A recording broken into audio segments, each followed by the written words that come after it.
Match the Boolean expression with its minimal realization. 4 minimal realizations are given. We need to match them. The straightforward way to do this is to use the Boolean operations, standard Boolean identities.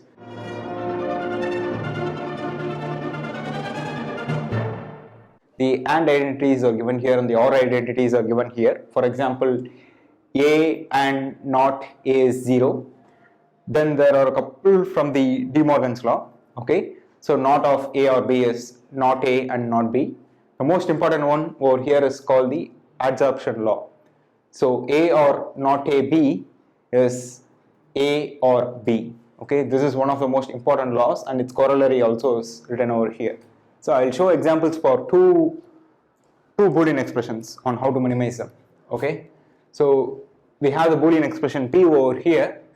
So once we have something like this, look for a combination where at least two of those terms repeat. Okay, for example, x bar and z bar is in this term, x bar and z bar in this term. They commute, so we can write this as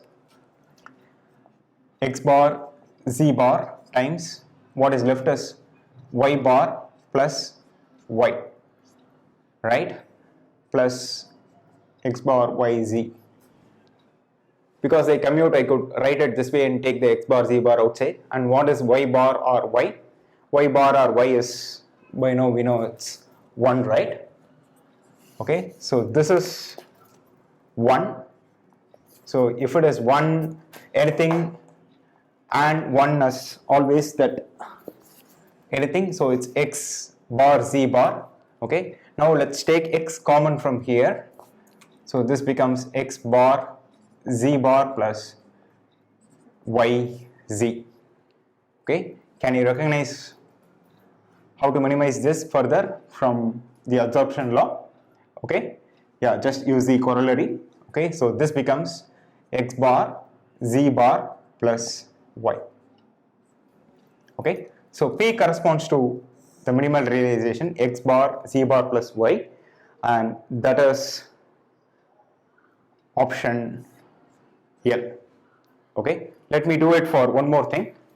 So we have x y z. So let me take x z is common in both. So x z times y plus y bar plus x y z bar. Okay, y plus y bar becomes 1. And then we have, let me take x common, z plus y z bar. Okay, z plus y z bar from the adsorption law is z plus y. So this corresponds to minimal realization x times z plus y, and that is option K. So PL and QK, with this I think we can pick the right answer, which is option B.